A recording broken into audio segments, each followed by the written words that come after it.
Railway ಇಲಾಖೆಯ ಕನ್ನಡ ದ್ರೋಹದ ನೀತಿಯನ್ನು ಖಂಡಿಸಿ ಜೂನ್ 25ರಂದು ಹುಬ್ಬಳ್ಳಿಯ ನೈಋತ್ಯ ವಲಯ ಕಚೇರಿ ಮುಂದೆ ಹಮ್ಮಿಕೊಂಡಿರುವ ಬೃಹತ್ ಪ್ರತಿಭಟನೆಗೆ ದಾವಣಗೆರೆಯಿಂದ 200ಕ್ಕೂ ಹೆಚ್ಚು ಕಾರ್ಯಕರ್ತರು ತೆರಳಲಿದ್ದಾರೆ ಎಂದು ಕರ್ನಾಟಕ ರಕ್ಷಣಾ ವೇದಿಕೆ ಜಿಲ್ಲಾಧ್ಯಕ್ಷ ಎಂಎಸ್ ರಾಮೇಗೌಡ ತಿಳಿಸಿದ್ದಾರೆ.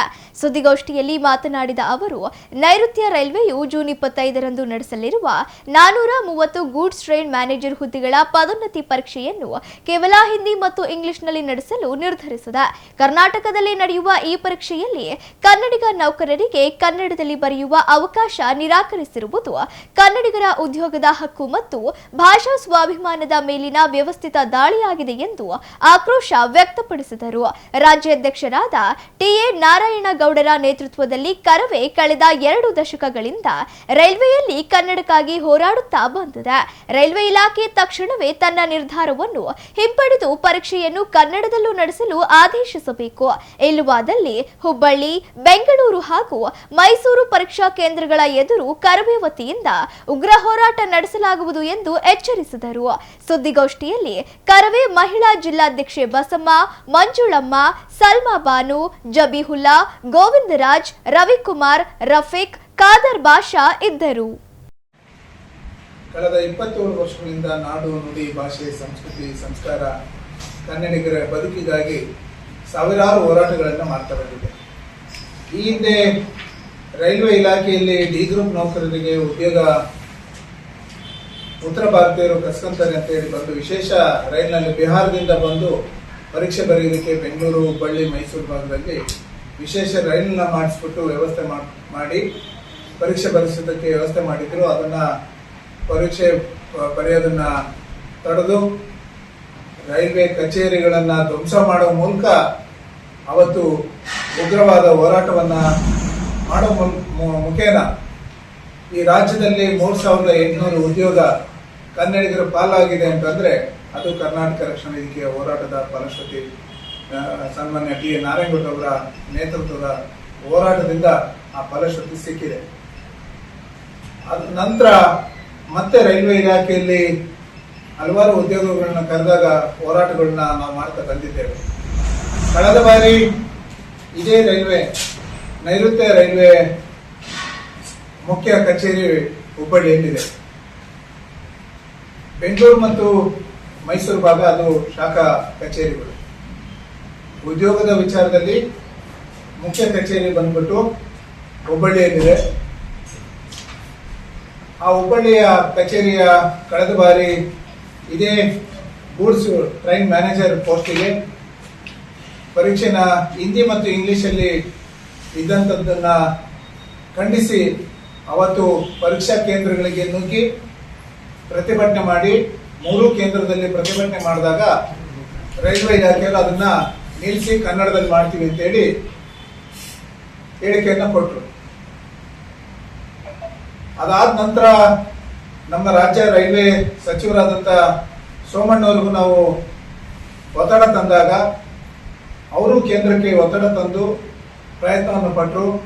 ಕೊನೆಗೆ ಈಗ ಅವರು ಕೈ ಚೆಲ್ಲಿ ಕೂತಿದ್ದಾರೆ. ಇಲ್ಲ, ಅಲ್ಲಿ IAS ಅಧಿಕಾರಿಗಳು ನನ್ನ ಮಾತು ಕೇಳ್ತಾ ಇಲ್ಲ ಅನ್ನೋಂಥ ಹೇಳೋ ಮಟ್ಟಕ್ಕೆ ಒಬ್ಬ ಕೇಂದ್ರ ಸಚಿವರು, ರಾಜ್ಯದ ಸಚಿವರು, ರೈಲ್ವೆ ಸಚಿವರು ಹೇಳೋದಾದ್ರೆ ಇವತ್ತು ರೈಲ್ವೆ ಇಲಾಖೆಯ ಎಷ್ಟರ ಮಟ್ಟಿಗೆ ಉತ್ತರ ಭಾರತೀಯರ ದಬ್ಬಾಳಿಕೆ ನಡೀತಾ ಇದೆ ಅನ್ನೋದನ್ನ ಒಬ್ಬ ರಾಜ್ಯ ಸಚಿವರ, ರೈಲ್ವೆ ಸಚಿವರು ಮಾತು ಕೇಳಲ್ಲ ಅನ್ನೋದಾದ್ರೆ ಯಾಕಿರ್ಬೇಕು? ಆ ಸಚಿವ ಸ್ಥಾನದಿಂದ ರಾಜೀನಾಮೆ ಕೊಟ್ಟು ಮನೆಗೆ ಹೋಗ್ಬಿಡ್ಲಿ ಅಂತೇಳಿ ನಾವು ಕರ್ನಾಟಕ ರಕ್ಷಣಾ ವೇದಿಕೆ ಒತ್ತಾಯಪಡಿಸ್ತೇವೆ. ಆ ನಿಟ್ಟಿನಲ್ಲಿ ತಕ್ಷಣ ನಮ್ಮ ರೈಲ್ವೆ ರಾಜ್ಯ ಸಚಿವರು ಸರ್ಕಾರಕ್ಕೆ ಒತ್ತಡ ತಂದು ಕನ್ನಡದಲ್ಲಿ ಪರೀಕ್ಷೆ ಬರೆಯುವುದಕ್ಕೆ ಅವಕಾಶ ಕೊಟ್ಟರೆ ಮಾತ್ರ 25ನೇ ತಾರೀಕು ಪರೀಕ್ಷೆ ಬರೆಯೋದಕ್ಕೆ ಬಿಡ್ತೇವೆ. ಇಲ್ಲ ಅಂದ್ರೆ ಯಾವುದೇ ಕಾರಣಕ್ಕೂ ಮೈಸೂರು, ಹುಬ್ಬಳ್ಳಿ, ಬೆಂಗಳೂರು 3 ಕೇಂದ್ರದಲ್ಲಿ 10 ಜಿಲ್ಲೆಗಳನ್ನ ನಾರಾಯಣಗೌಡರು ಅದಕ್ಕೆ ತಂಡವನ್ನ ರಚನೆ ಮಾಡಿದ್ದಾರೆ. ದಾವಣಗೆರೆ, ಹಾವೇರಿ, ಧಾರವಾಡ, ಬಾಗಲಕೋಟೆ, ಬಿಜಾಪುರ, ಕೊಪ್ಪಳ, ಬೆಳಗಾವಿ, ಶಿವಮೊಗ್ಗ ಈ 8 ಜಿಲ್ಲೆ, 10ರಿಂದ 11 ಜಿಲ್ಲೆ ಸೇರಿ ಬೆಳಗಾವಿಯಲ್ಲಿ 25ನೇ ತಾರೀಕು ದೊಡ್ಡ ಮಟ್ಟದ, ಬೃಹತ್ ಮಟ್ಟದ ಪ್ರತಿಭಟನೆ ಹಮ್ಮಿಕೊಂಡಿದ್ದೇವೆ. ಅದು ಹೇಗಿರ್ತದೆ ಅಂದ್ರೆ ಅದು ಕ್ರಾಂತಿಯ ರೂಪದಲ್ಲೇ ಇರ್ತದೆ. ಅಲ್ಲಿ ಅವತ್ತು ಏನಾಗುತ್ತೆ ಗೊತ್ತಿರಲ್ಲ. ಅದು ರೈಲ್ವೆ ಇಲಾಖೆಗೆ ಈಗಾಗಲೇ ಬಿಸಿ ಮುಡಿಸಿದಂಥದ್ದು. ಹುಬ್ಬಳ್ಳಿ ಬೆಳಗಾವಿಯಿಂದನೂ ಬರ್ತಾರೆ ಅಂತ ಈಗಾಗಲೇ ಹುಬ್ಬಳ್ಳಿಯಲ್ಲಿ ಸುದ್ದಿಗೋಷ್ಠಿ 8 ಜಿಲ್ಲಾಧ್ಯಕ್ಷರು ಮೊನ್ನೆ ಸೇರಿ ಸಭೆನೂ ಮಾಡಿದ್ದಾರೆ, ಸುದ್ದಿಗೋಷ್ಠಿನೂ ಮಾಡಿದ್ದಾರೆ. ಈಗ ನಾವು ಇಲ್ಲಿಂದ 25ನೇ ತಾರೀಕು 200 ಜನ ಕಾರ್ಯಕರ್ತರು ಜಿಲ್ಲೆಯಿಂದ ಆ ಹೋರಾಟಕ್ಕೆ ಹೋಗ್ತಾ ಇದ್ದೇವೆ. ಆ ಹೋರಾಟದಲ್ಲಿ ಕೇಂದ್ರ ಸರ್ಕಾರ ಅಲ್ಲಿ ಏನೇ ಹಾನಿ ಆದ್ರೆ ಅದಕ್ಕೆ ಹೊಣೆಗಾರಿಕೆ ಕೇಂದ್ರ ಸರ್ಕಾರ, ರೈಲ್ವೆ ಇಲಾಖೆನೆ ಹೊಣೆ ಹೊರಬೇಕಾಗತ್ತೆ. ಅವ್ರು ಮಾಡಿದ ತಪ್ಪು ಅವ್ರಿಗೆ ಅದರ ಅರಿವು ಆಗಬೇಕು. ಆ ನಿಟ್ಟಿನಲ್ಲಿ ಅಲ್ಲಿ ಒಬ್ಬ ರಾಜಸ್ಥಾನಿಯ ಒಬ್ಬ ಅಧಿಕಾರಿ ಅದೇನ್ ಮಾಡ್ತಾರೆ ಮಾಡ್ಲಿ, ನಾನು ಹಿಂದಿ ಇಂಗ್ಲಿಷ್ ಅಲ್ಲೇ ಮಾಡೋದು ಅಂತ ಹೇಳಿಕೆ ಕೊಡೋ ಮಟ್ಟಕ್ಕೆ ಅಧಿಕಾರಿಗಳು ಬಂದಿದ್ದಾರೆ ಅಂದ್ರೆ ನಮ್ಮ ರಾಜ್ಯ ಸರ್ಕಾರ, ಕೇಂದ್ರ ಸರ್ಕಾರ ಎಷ್ಟರ ಮಟ್ಟಿಗೆ ನಡೆಸ್ಕೊಂತ ಇದೆ, ಕನ್ನಡಿಗರನ್ನ ಎಷ್ಟರ ಮಟ್ಟಿಗೆ ಉದ್ಯೋಗ ಕೊಡೋಕೆ ತಯಾರಿ ಆಗಿದೆ ಅನ್ನೋದು ಇಲ್ಲಿ ಸಾಕ್ಷಿ ಆಗುತ್ತೆ. ಆ ನಿಟ್ಟಿನಲ್ಲಿ ತಕ್ಷಣ ರೈಲ್ವೆ ಇಲಾಖೆಯ ಅಧಿಕಾರಿಗಳು ಕೇಂದ್ರಕ್ಕೆ ತಿಳಿಸಿ ಮುಂದೆ ಆಗುವಂತ ಅನಾಹುತನ ತಪ್ಪಬೇಕು ಅನ್ನೋದಾದ್ರೆ ಕನ್ನಡದಲ್ಲಿ ಪರೀಕ್ಷೆ ಬರೆಸೋದಕ್ಕೆ ಅವಕಾಶ ಕೊಡ್ಬೇಕು. ಅದು ಕೇವಲ 430 ಉದ್ಯೋಗ, ಏನ್ 4,000 ಅಲ್ಲ, 5,000 ಅಲ್ಲ, 10,000 ಉದ್ಯೋಗ ಅಲ್ಲ.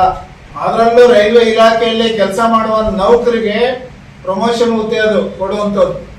ಆ ಉದ್ಯೋಗ ಸಮೇತ ನೀವು ನಾನು ಬರೀ ಹಿಂದಿ ಇಂಗ್ಲಿಷ್ ನಲ್ಲೇ ಮಾಡ್ತೀನಿ ಅನ್ನೋದಾದ್ರೆ ನಿಮ್ಮ ಇಲಾಖೆ ನಮ್ಮ ಕರ್ನಾಟಕಕ್ಕೆ ಯಾಕೆ ಬೇಕು? ಇಲ್ಲಿಯ ಸವಲತ್ತು ಬೇಕು, ಇಲ್ಲಿ ನೆಲ ಬೇಕು, ಇಲ್ಲಿಯ ನೀರು ಬೇಕು. ಆದ್ರೆ ನಿಮಗೆ ಕನ್ನಡಿಗರಿಗೆ ಉದ್ಯೋಗ ಕೊಡಲ್ಲ ಅನ್ನೋದಾದ್ರೆ ನಿಮ್ಮ ರೈಲ್ವೆ ಇಲಾಖೆನೇ ನಮಗೆ ಬೇಡ. ಬೇಕಾದ್ರೆ ಎತ್ತಿನ ಗಾಡಿಯಲ್ಲಿ ಅಡ್ಡಾಡ್ತೀವಿ, ನಿಮ್ ರೈಲ್ ಬೇಡ. ಬಸ್ ಇದೆ, ಸರ್ಕಾರ ಅದಕ್ಕೆ ಉಚಿತ ಬಸ್ ಕೊಟ್ಟಿದೆ, ಹೆಣ್ಮಕ್ಳಿಗೆ ಅವ್ರು ಅಡ್ಡಾಡ್ತಾರೆ, ನಾವು ಗಂಡ್ಮಕ್ಳಿಗೆ ದುಡ್ಡು ಕೊಟ್ಟು ಅಡ್ಡಾಡ್ತೀವಿ. ನಿಮ್ ರೈಲ್ ನಮ್ಮ ಕರ್ನಾಟಕದಲ್ಲಿ ತೆಗೆದುಬಿಡಿ, ಬೇಡ, ನಿಮ್ಮ ಅವಶ್ಯಕತೆ ಇಲ್ಲ ನಮ್ಮ ಕರ್ನಾಟಕಕ್ಕೆ.